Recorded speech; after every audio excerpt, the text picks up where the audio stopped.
Today we are looking at the final catalyst brought to us in Arc Week, the Prospector. This is an exotic grenade launcher, and the exotic catalyst is dropping from any strike related activity. Now, in order to fully masterwork the weapon, it does require you to get 500 enemy defeats inside of PvE. But let's talk about Prospector, guys. This grenade launcher comes with the exotic intrinsic perk here, Excavation. Hold to fire grenades, release to detonate all live grenades simultaneously, grenade sticks to surface and sets targets on fire. That burn damage is pretty nasty in both PvE and in PvP. It also comes with the trait Full Auto. Now, the exotic catalyst here actually adds a whopping plus 40 blast radius, as well as a plus 70 weapon size, which actually just increases the amount of ammo reserves that we have. So currently right now, Prospector can hold up to 15 grenades by itself. With this exotic catalyst, that increases that to 18. And of course, if you're rocking 2 ammo reserve perks for grenade launchers,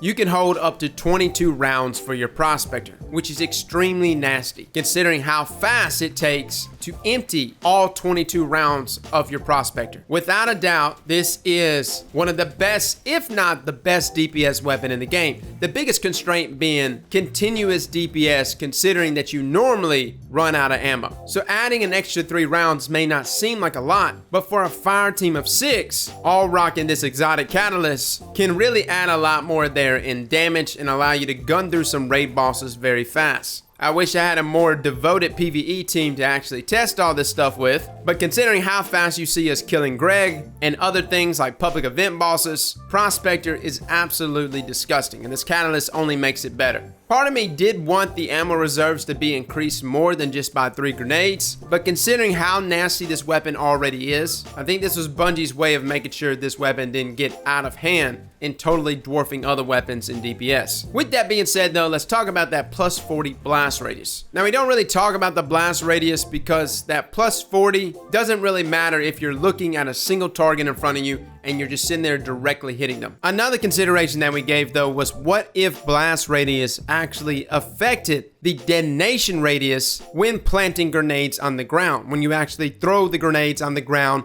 does it have a wider proximity in which it registers enemies? It actually doesn't. You don't see the point of view that Bombat's doing. He was actually testing it with his Prospector, and we were just kind of like stepping inside of the circle. And the plus 40 blast radius really doesn't have any effect here. The only real effect the plus 40 blast radius has is that if it makes contact with an enemy and explodes, that of course has a wider explosion radius, thus giving you the possibility of applying burn damage to a wider radius. So pretty decent for groups of enemies. But that's not what Prospector is. The weapon is more of a DPS weapon. One of those weapons that you can just go ahead and run straight through your magazine or your entire ammo reserves and then immediately swap to another weapon to continue doing damage. Now for PvP, I wouldn't say that the Prospector is your best option.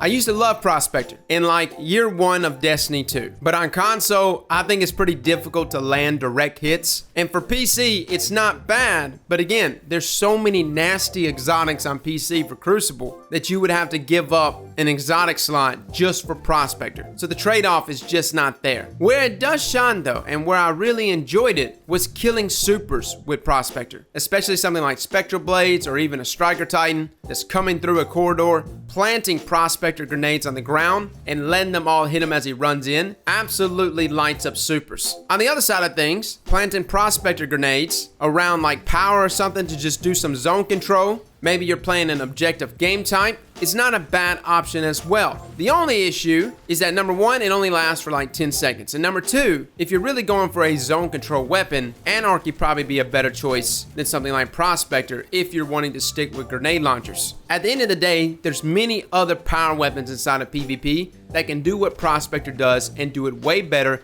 and be way more conservative on ammo. So guys, that is the Prospector. Should you be using it? Well, if you're a PvE player and you're looking to just obliterate some bosses, the Prospector will not do you wrong. It's very nasty. Well, fellas and ladies, thank you so much for coming and watching. And as always, slap that like button like your mama told you right.